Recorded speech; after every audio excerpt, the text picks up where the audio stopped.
আমার কবিতার নাম কদর আলী, লিখেছেন জহির আশফাক। সেদিন কি হয়েছিল? একটা অচেনা পাখি শীষ দিতেই তাকে খুঁজতে যেতে হবে, এ কথা কে বলেছিল? শুধু রং মিলে যাওয়ায় কদর আলী ঘুড়ি ভেবে তাল পাতায় সুতো বেঁধেছিল। শুধু নাম মিলে যাওয়ায় কদর আলী 10 বছর কয়েদ ছিল। শুধু অবয়ব মিলে যাওয়ায় কদর আলী সবাইকে মানুষ ভেবেছিল। অথচ কে যেন বলেছিল, যে নদীটা গল্পচ্ছলে এগিয়ে গেল তার পাড়ে দোকান দিতে। কেই বা বলেছিল? ঢেউ থাকুক বা উত্তাল অথবা ক্লান্ত বা মৃত, যেভাবে খুশি বয়ে যাক, তবু নদী থাকুক, পানি থাকুক। কেনই বা বলেছিল? নদীর ঢেউয়ে ধক জমে, জমুক, এসব কিছু নয়। আরো স্পষ্ট করে বলা যায়, এসব কিছু নয়। এসব কিছু নয়, তাহলে এমনটা কেন হলো? আমিও এই শহরের বাসিন্দা ছিলাম ভেবে উচ্ছ্বাস ছিল। আমার 5x5 ব্লক বি লালমাটি আর দোতলা বাড়ির ব্যালকনিটা ভালো লাগতো, যেখানে খুব ভোরে আর মাঝে মাঝে সন্ধ্যার পর তোমাকে দেখা যেত।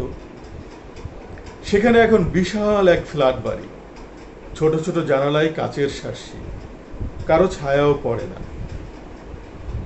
এই শহরের অনেক কিছুই আমার আর ভালো লাগে না। মন্দের তালিকা লম্বা হচ্ছে, ক্রমশ বিষিয়ে যাচ্ছে ভেতরটা। অথচ এখানে থেকে যেতে হচ্ছে, ও হচ্ছে অপচয়। এখন আর মন সায় দেয় না অনেক কিছুই।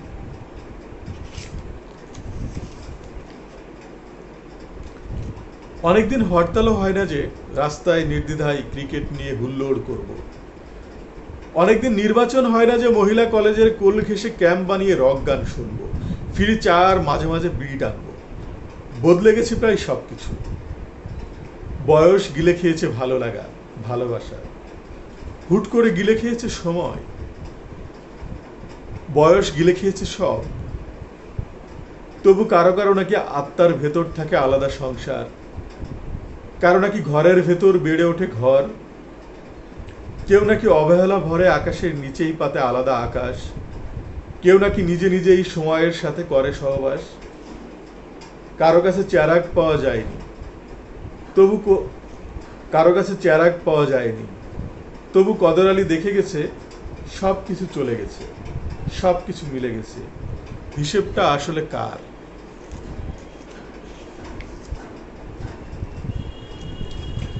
এর পরের কবিতা বিচ্ছিন্ন বাস স্টপেজ। জানালার ভারী পর্দা সরিয়ে উকি দিলাম। শীতকালীন কুয়াশায় ঢেকে আছে সব। কুকুরটা কুকড়ে আছে। চা দোকানের আঁচ স্পষ্ট বোঝা গেল। কেউ একজন সাইকেল হাঁকিয়ে চলে গেল খুব দ্রুত। আমি পর্দা সরাবার আগে ভেবেছিলাম, হয়তো তুমি আছো, হয়তো তোমাকে দেখা যাবে। অভ্যস্ত করুণ সময়ের শীত দ্বারা গুড়িয়ে দিয়ে হয়তো তুমি চলে এসেছো এই নির্দয় বাস স্ট্যান্ডে। সব বকওয়াস। জানালার পর্দা নামিয়ে আমি হেলান দিয়ে আধশোয়া ভঙ্গিতে কাত হতে স্পষ্ট মনে হলো তোমাকে দেখলাম। গায়ে কোনো কাপড় নেই, বাম স্তন কেটে ফেলা হয়েছে যেখানে এখন একটা গর্ত। রক্ত, রক্তের বশ্যতা ভালো লাগে না। দেবতার লিঙ্গচাটা মানুষের ফাঁকা আওয়াজ ভালো লাগে না। বাসটা ছেড়ে যাক দ্রুত। বাস স্ট্যান্ড একাই থাকুক এখানে।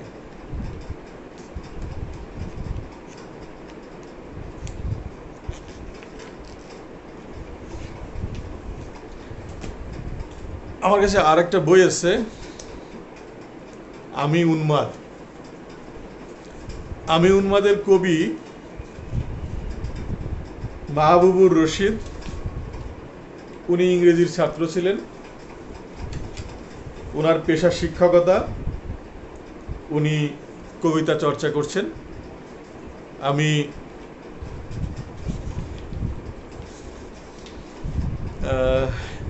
আমি মাহবুবুর রশিদ ভাইয়ের কবিতা পড়ব।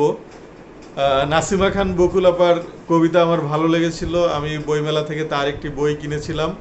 উনি জানাচ্ছেন, আপনার কথা শুনে মনে হলো আমিও ইংরেজি সাহিত্যের ছাত্রী, বাংলা কবিতার চর্চা করি। মূলত আমরা ভালো বাংলাও জানি না, ইংরেজিও জানি না, নিজের ভাষায় সঠিক উচ্চারণে কথাই বলতে পারি না। যাক, আবৃত্তি শোনানোর জন্য ধন্যবাদ। বকুলাপা, আমি ভবিষ্যতে আরও কবিতা আবৃত্তি করব, তখন আপনার বইটি অবশ্যই আমি খুঁজে নিয়ে আসব। এবং আমি এখন মাহবুবুর রশিদের আমি উন্মাদ এই বই থেকে একটি কবিতা পড়ছি।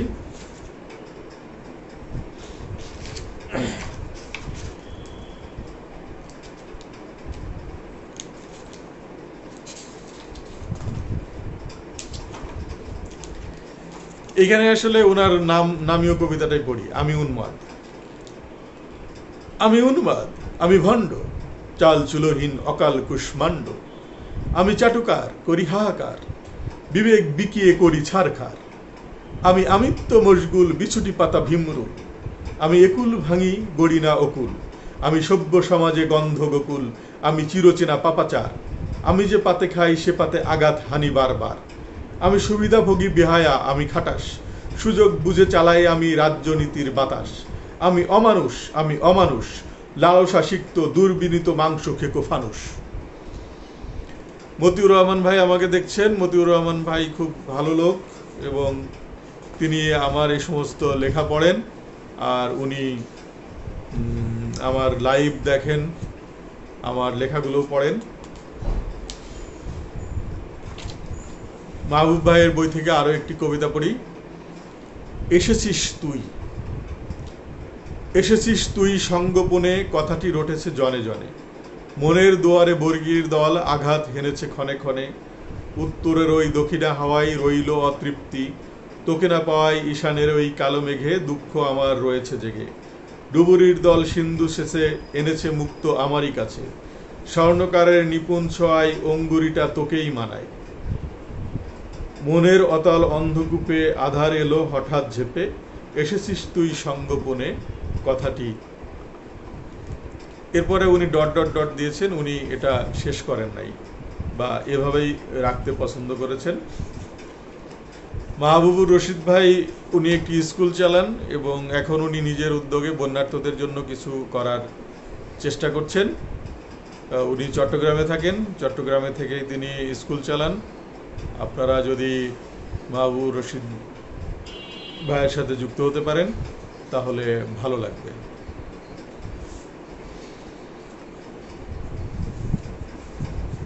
এই বইটি আমি ভুল বানানে উচ্চারিত একজন মানুষ। এখান থেকে আমি আরো একটা কবিতা পড়ি।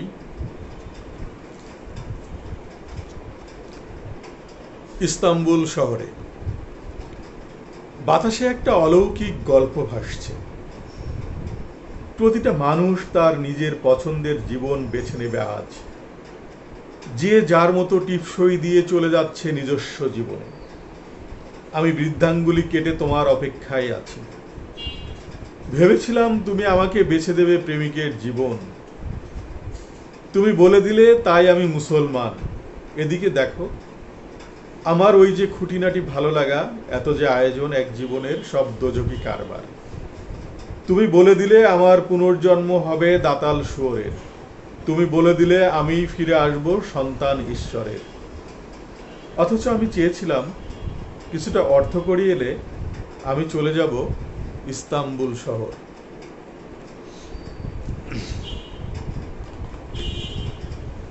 খায়রুল ইসলাম সোহাগ এই মুহূর্তে আমাকে দেখছে। কি সোহাগ ভাই, ভাইয়া কেমন আছো? ভাইয়া এখন তো কবিতা পড়ছি। আমার লাইভের প্রথম দিকে ইংরেজি জানা না জানা নিয়ে আমি কিছু কথা বলেছি। লাইভটা শেষ হওয়ার পরে তুমি ওই ভিডিও থেকে দেখে নিতে পারো। এবারের কবিতার নাম প্রিয়তোষ। প্রিয়তোষ। গেল সপ্তাহে প্রয়াত প্রিয়তোষ দত্তকে স্বপ্নে দেখলাম। আমি স্বপ্নবাজ মানুষ না, তবু প্রিয়তোষ দেখি সেই আগের মতোই আছে, একহারা, এলোমেলো, অবাক। সে ইদানিং পান ধরেছে। লাল ঠোঁটে এমন একটা হাসি দিল, লাল রং হয়ে গেল গোলাপি। আগেই জানিয়ে নেই কয়েকটা দাঁত হারিয়েছে। প্রিয়তোষকে বেশ সুখী লাগছিল। গায়ে কাপড় ছিল না, সারা শরীরে হাবিজাবি কি লেখা, পড়া যাচ্ছিল না। আমি জিজ্ঞেস করলাম, বন্ধুরে, তোকে অনেক দিন দেখি না। সে গোলাপি ঠোঁটে হাসি দিয়ে বলল, আমাকে আরেকবার খুন করো। আগেরবার তোরা দয়ালু ছিলি, আর একবার। করুণ কণ্ঠে সে পুনর্বার বলল, আর একবার। আমি আর কারো স্বপ্নে আসব না।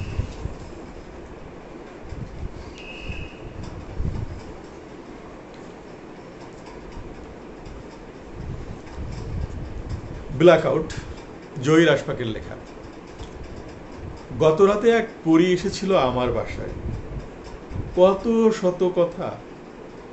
যাবার সময় সে বলে গেল, এখানে নিশ্চিত কোনো পেতনি আসার কথা ছিল। ভুলে আমার শিফটিং ডিউটি পড়েছে এবং আমি এটা অভিযোগ করব স্রষ্টার কাছে। আমি ডান কাত থেকে বাম কাত হয়ে শুয়ে রইলাম। এমনিতেই আমার প্রয়োজন ফুরিয়েছে অনেক দিন। আমি শুধু আমার চলে যাওয়াটাকে মহত্তম করবার অপেক্ষায় আছি।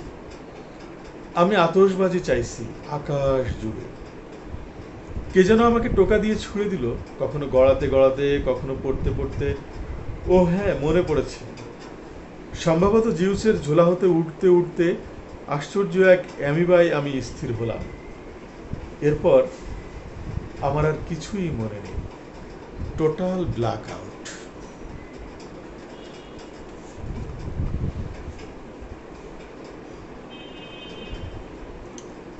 কন্ডম কবি, জহির আশফাকের লেখা। আমি পাঞ্জাবি আর ঝোলা কাঁধের কবি না, আমি কন্ডম পরা কবি। এখন আসুন কবিতা নিয়ে কথা বলা যাক, এক চুমুক ভদকা সহ, সিগারেটের ধোঁয়া সহ। ভেবে দেখা যাক চুতপারানির সাহিত্য আসলে কি।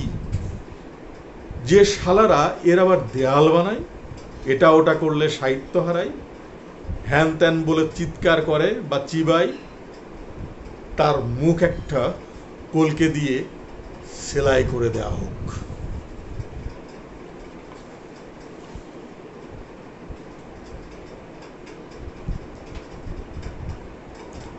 এর পরের কবিতা জনাবের জন্য গল্প। জনাবের জন্য গল্প, জহির আশফাক। আপনি রাস্তার ডান পাশ দিয়ে যাচ্ছেন? জি জনাব, আপনাকে স্বাগত। আপনি সঠিক পথেই আছেন। এই যে আমি বামের পাশে আছি, বুঝে নিন আমি অন্ধ। আমি এতটাই অন্ধ যে আমাকে ওই ডান পাশে নিতে আপনার এত আয়োজন আমার কানে আসে না। এতে আপনি আরো বিরক্ত বোধ করেন। আপনি মহান দায়িত্ব হিসেবে পণ করেন আমার ভুল শুধরে আমাকে রাস্তার ডান পাশে আনবেন, এবং আনবেনই। এখন কি করা যায়? আমি তো অন্ধ, মূর্খ। আমি এসবের কি বুঝি? যত বোঝ আপনাদের, যত দায় আপনাদের, যত রাস্তা আপনাদের, আর আমি কিনা রাস্তার বাম পাশে চলি। এখন আমি একলা চলি। আমার দল ভারী হলে এ কথা মাথায় আসা মাত্র আপনি অস্থির বোধ করেন।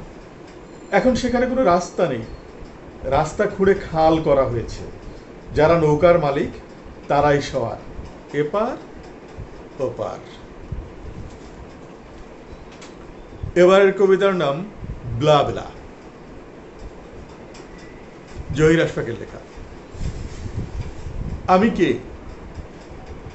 আমি পাইকারি দরে অথবা মূল্য ছাড়ে অথবা একটার সাথে একটা ফ্রি হিসেবে আপনার দরজায় দাঁড়িয়ে আছি। আমাকে গ্রহণ করবার আগে একটু টিপে টুপে নিন। জানেনই তো এভাবে যা পাওয়া যায় তার কিছুটা ক্ষয় সহ, কিছু অপচয় সহ, কিছুটা দায়বদ্ধতা আর জঞ্জাল সহ পাওয়া যায়। তবে না পেলেও চলতো এমন, অথচ লোভী মানুষের জন্য, কাতর মানুষের জন্য, বলা যায় প্রাণহীন মানুষের জন্য এখানে বসেছে এক গড়ের মাঠ। অদ্ভুত সব ঘটনা ঘটছে চারপাশে। সেদিন একটা 4 ডানার চড়ুই উড়ে গেল।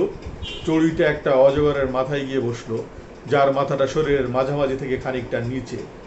অজগর আর চড়ুই মিলে একটা জোনাক পোকার প্রেমে পড়ে গেল। পোকাটা হুবহু সূর্যের মতো, শুধু এর কোনো চাঁদ নেই। এরপর অন্ধকারের অন্ধকারে চড়ুই গেল, অজগরও গেল, সম্ভবত হারিয়েই গেল। আমি খোঁজ জানি না। আমি এখন শুধু সূর্যটাই দেখি, পা আগাই করি, কিন্তু এই গড়ের মাঠ ছেড়ে আমার যেতে ইচ্ছা হয় না।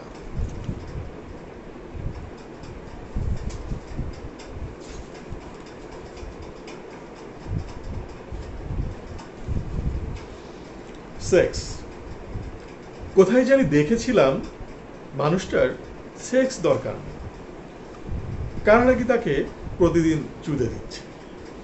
এদিকে কারা কারা জানি নিত্য চোদন খেয়ে ধর্ষকের শিশ্নের, কন্ডোমের, এমনকি বীর্যের ঘনত্ব শুদ্ধতা নিয়ে উচ্চ ঈশ্বরে জয়গান গাইছে, বিজয়মালা পরিয়ে দিচ্ছে এ ওকে, সে তাকে। এদিকে কেন্দ্রীয় ব্যাংক রাজস্ব আদায়কারীকে বলেছে চোদাচুদির ওপর যেন করারোপ করা হয়। সেক্স এখন সবার দরকার নেই, যার রক্তে নীল রং নেই, যার কণ্ঠে যৌন আবেদন নেই, যার লাঠিতে সাপের ছোবল নেই, সেক্স দিয়ে তার কি কাজ? নিছক অপচয়। আমি দীর্ঘদিন সেক্স করি না, ওরা যারা করছে আমি পাছায় বেদনা নিয়ে তাদের দেখি, যাদের পাছায় কোনো বেদনা নেই আমি তাদেরও দেখি। আজকে আমার সাথে থাকার জন্য অনেক অনেক ধন্যবাদ।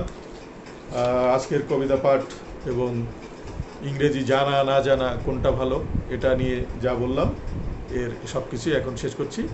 ধন্যবাদ, ভালো থাকবেন, সুন্দর থাকবেন।